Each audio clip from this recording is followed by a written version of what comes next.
Student, good morning. मैं Saket group of college से आप सभी का सोशियोलॉजी की क्लास में स्वागत करती हूँ। तो आज का हमारा टॉपिक रहेगा सामाजिक परिवर्तन का सिद्धांत। तो सामाजिक परिवर्तन के सिद्धांत में हम रेखीय सिद्धांत को पढ़ने वाले हैं, जिसमें से उनमें कई समाजशास्त्री हैं, जिसमें से हम मार्गन का पढ़ने वाले हैं। मार्गन का सिद्धांत आपके सामने है। मार्गन का सिद्धांत आज हम समझने वाले हैं कि मार्गन ने रेखीय सिद्धांत को किस तरह से बताया है। तो पहले समझते हैं कि रेखीय सिद्धांत है क्या। रेखीय सिद्धांत है कि हम जो परिवर्तन करते हैं वह एक रेखा के क्रम में होता है। उसमें हम एक रेखीय क्रम में जाते हैं, वापस से उस जो पिछले वाले हमारे हैं परिवर्तन, उसमें हम वापस से नहीं आते हैं। यह एक रेखीय क्रम में होता रहता है। तो मार्गन ने जो रेखीय परिवर्तन का सिद्धांत दिया है, उसमें संस्कृति और सभ्यता का किस तरह से परिवर्तन हमारे समाज में आया है उसको उन्होंने बताया है। उन्होंने बताया कि किस तरह से हमारी जो संस्कृति है हमारी सभ्यता में किस स्तर से गुजर कर एक सभ्य युग में एक सभ्यता के स्तर पर आई है। तो आज समझते हैं कि मार्गन एक समाजशास्त्री और मानवशास्त्री मानव विज्ञानी है। उन्होंने अपनी पुस्तक प्राचीन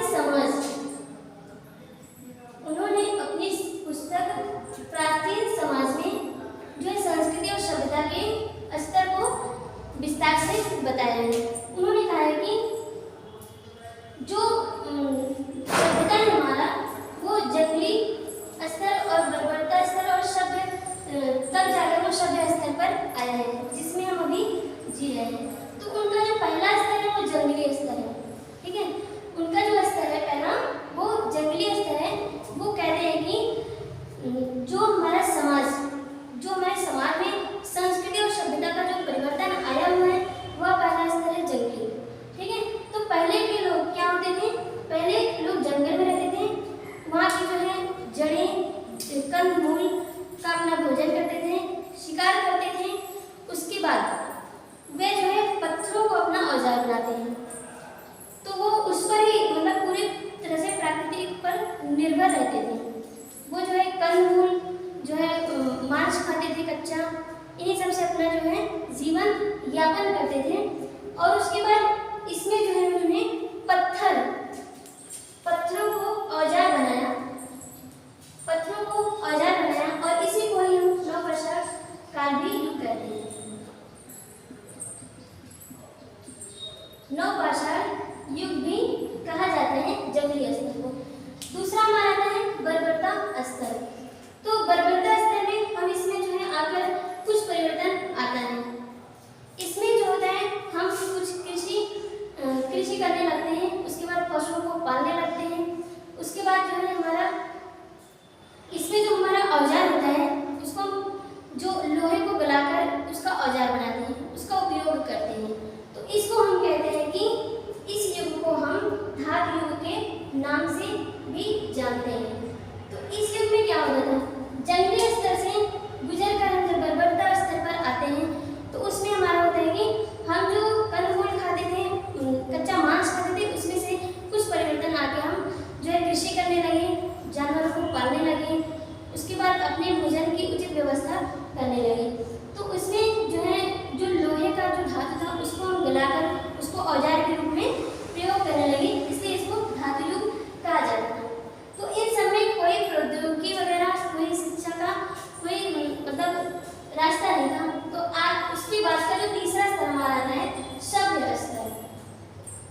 जंगली स्तर, बर्बरता स्तर, उसके गुजरने के बाद हम आते हैं अपने सभ्यता के स्तर पर, सभ्यता के युग पर आते हैं। तो सभ्यता का युग क्या होता है, एक विकसित होता है, जिसमें हम जी रहे हैं, एक सभ्य समाज में रह रहे हैं। इसमें जो होता है कि इसमें जो है शिक्षा का विकास, प्रौद्योगिकी का विकास, तकनीकी का विकास, आर्थिक रूप से जो है बहुत संपन्न, उसके बाद औद्योगिक विकास जो है सभ्यता स्तर में आता है। उसके बाद ये मार्गन का जो सिद्धांत है, मार्गन ने जो है सभ्यता और संस्कृति पर, यह ध्यान रखिएगा, इन्होंने संस्कृति और सभ्यता का जो है किस तरह से परिवर्तन हुआ है, संस्कृति और सभ्यता। इन्होंने इस दोनों ही शब्द बारे में, मतलब किस तरह से हमारे समाज में संस्कृति का किस तरह से परिवर्तन हुआ है और सभ्यता का किस तरह से परिवर्तन हुआ है।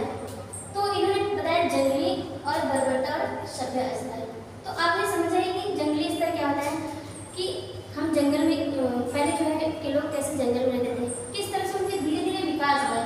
हम डायरेक्टली हम जो है सभ्य स्तर पर नहीं पहुँचे हैं। आज हमारा जो भी समाज है वो जो है इस तरह से 3 स्तरों पर होकर गुजर के आज इस स्थान पे पहुँचा है। तो ये किसका सिद्धांत है? ये मार्गन का सिद्धांत है और मार्गन रेखी सिद्धांत के अंतर्गत आते हैं।